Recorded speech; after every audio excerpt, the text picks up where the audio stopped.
High FM, 101.9 megahertz of life. Let's talk about what is potentially behind what is happening today. Sara Gon is a political analyst. She has a show here on High FM.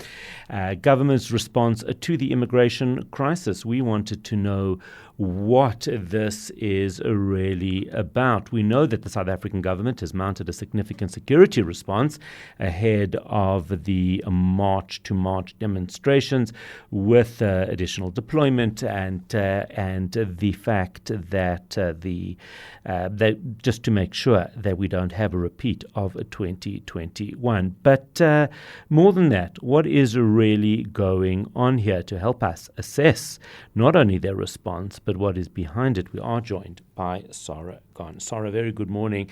Thank you for joining us. Hope you're well. Sure. Yes, thank you, Howard. So let's just start with we know what's happening on the ground. Hopefully the response is adequate. At this stage, it is quiet.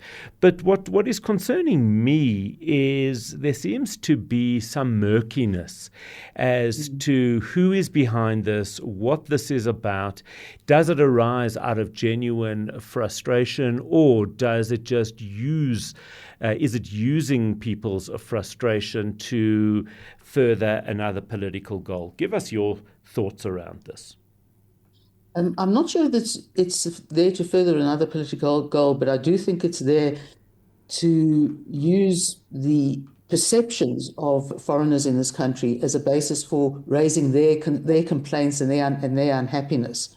And obviously, it would largely revolve around standard of living, which has dropped, the availability of jobs, etc.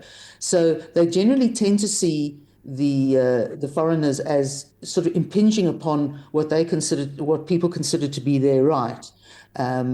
And there's a lot of mythology around that. There's, for example, the people involved who've spoken publicly in favour of having illegal foreigners removed. Things like they make up 15 to 30 million people in the country. They're taking our jobs from us. Everything they see, any economic activity or work activity they see, they cast upon the foreigners who embark or engage on those activities as quote taking their jobs from them, and so it becomes it's just a transference of a general malaise. It's also, I think, the fact that it's become mobilized as a sort of political issue then becomes something that has to be dealt with or taken into account in the run-up to elections, because it's become much more organized and much more emphatic. And the very fact that they gave a warning of a date in which they would all have demonstrations, being today, and we've sort of had to gear up for it, and perhaps over-gear up for it, because I know there are 3 approved marches, and the routes have been distinctly delineated. I think the problem is one actually has to look at, because it's the estimated amount of foreigners in this country, legal and illegal, is actually closer to 3 million. Wow. So the actual numbers don't stack up. That's the reality of it. And the point is that there is something, I think, a little bit that we have to actually confront, which the government hasn't confronted, that the government has to some extent, is sort of indicating that it's actually mostly their fault in the way they administer the people coming into the country, and the allowance for corruption, etc. But one of the things we actually have to look at is why are foreigners being employed? And I've heard a number of people saying in preference over South Africans. And I think they essentially regard them largely as harder working, more prepared to just get on with it, because they are here. They see here as an opportunity, and you don't turn your nose up at the opportunity to make a proper living here. And South Africans tend to be seen, and particularly by other African countries, as somewhat spoiled, sort of having a sense of entitlement. And that's, I think, the whole range of problems that actually need to be confronted and talked about. And the government, I think, needs to be more forthright in challenging the people who organise the marches about the factual basis for their complaints. What about the fact that people who want to be illegal have almost an impossible job of trying to do so?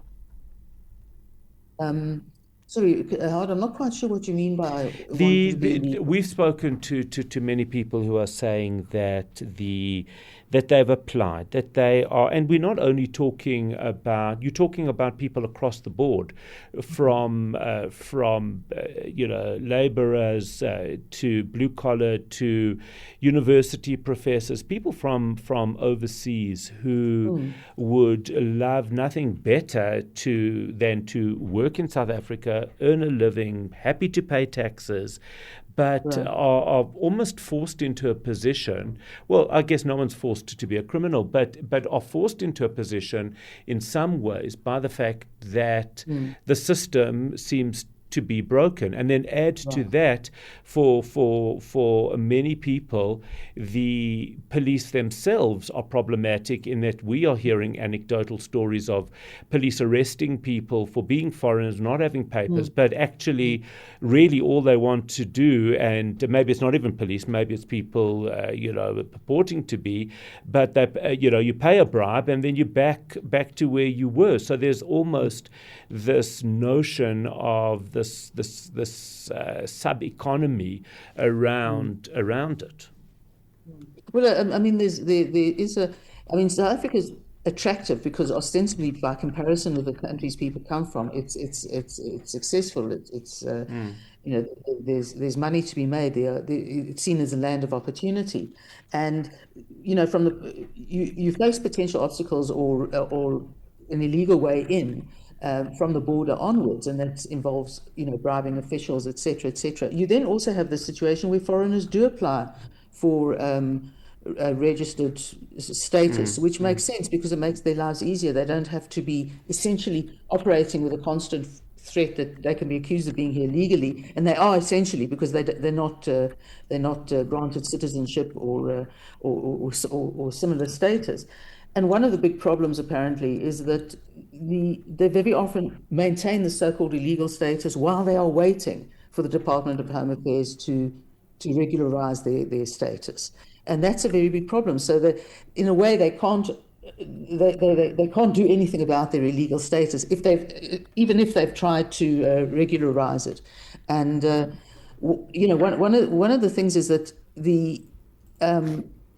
you have a situation where the government has made it clear, but I don't think it's been explored vociferously enough, the fact that it is not for ordinary citizens to demand proof of residency or otherwise of other people. It's entirely a state function, and it's according to the state rules. And while it's theoretically a criminal act, it's not a criminal act in the normal sense of criminal acts that one would be able to conduct a exercise citizen's arrest. Yeah.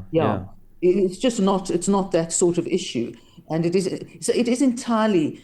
Basically, what it is that the government must sort of tackle those who perpetuate a lot of these myths. But of course, the bottom line is that at the end of the day, it is about economic progress, and government, I think, has even recognized that. But the one thing it doesn't seem to do is ever implement an economic policy or set of policies that we would recognize as creating growth and therefore businesses and therefore jobs. And that in the essence is what this boils down to, is a sense of, that they're just not coming to the party with the economic fixes that we've talked about for years and need. And it's almost like, there's a sort of... It's a sort of fixed pie, there are only so many jobs and there are only so many situations that people could fit into. Whereas theoretically, with proper economic growth, you should be able to simply, allow people to expand the creation of because this, to some extent, what worries me greatly is, and as Jews we know this, is the dangers of scapegoating. If it's the foreigners who are responsible for all of South Africa's woes, well, that becomes a bit of a dangerous situation because it doesn't place responsibility where it should, and it puts people's lives in danger. That's true, and I mean, there've been situations of South Africans, local South Africans, being attacked or treated as illegal foreigners because they come from more remote parts of the country. They may come from Venda, or so they form part of a smaller indigenous grouping rather than, say, the Zulus or Xhosas, etc. They're maybe vendors, etc. And that in itself means that what the perpetrators are doing is taking out their frustrations, their anger on anyone they don't perceive as being part of them. And that is something I think the government should really wrap its head around and make it absolutely clear that, the taking up the issue in this way, in these ways, with marches and accusations and assaults, etc., is it runs the risk of capturing people in a net that isn't justified. Not that it's justified that you deal with foreigners in this way either, but no distinction is made. Everything is based on perception and grievance. And South Africans are not much liked in the rest of Africa. They tend to see them as entitled and kind of waiting for jobs and improvements in their lives to be given to them. And I think that's an important part of the debate to be actually had. Why do people sort of perhaps prefer employing foreigners? What are they offering that South Africans are not? That. Very, very interesting. We do need to leave it there. Unfortunately, Sara Gon, thank you, as always, chatting to us about what lies behind this potentially and some of those complexities.